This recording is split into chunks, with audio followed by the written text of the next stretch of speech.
land, it's gone. Now it's taken away from the indigenous people, the Kanaka, the Native Hawaiians.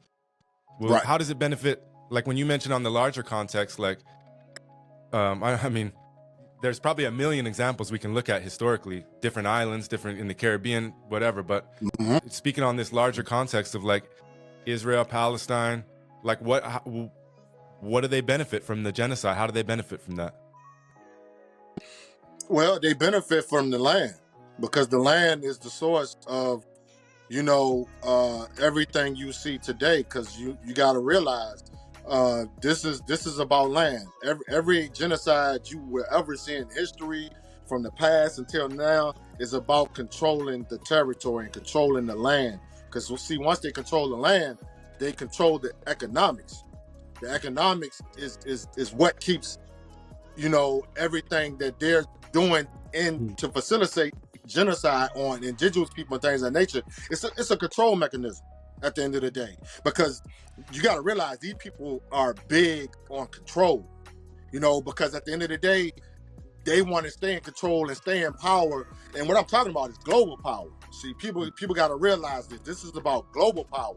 You got to think about all these oligarchies, all these monarchs, which has transformed into what we know today as so-called, you know, nation states. You know what I'm saying? When it comes to European nations, y'all got to realize these were monarchs at first. These were oligarchies. These were so-called dressed up royal families and things of that nature. So it goes down the, you know, down the rabbit hole in the pipeline of these families, these historical families that have been, you know, seeking control. You know, and like he just said a few minutes ago, this is why you got to go back and study the history of all these things, whether it's biblical, whether it's Quranic, and all the way down to what I say, like what I just said. You got to go study that monarchy history as well, because once you start to look at the European history of monarch, then everything will start to come clearly into your vision on why these people want control, why they want to control the indigenous people's lands, take their lands,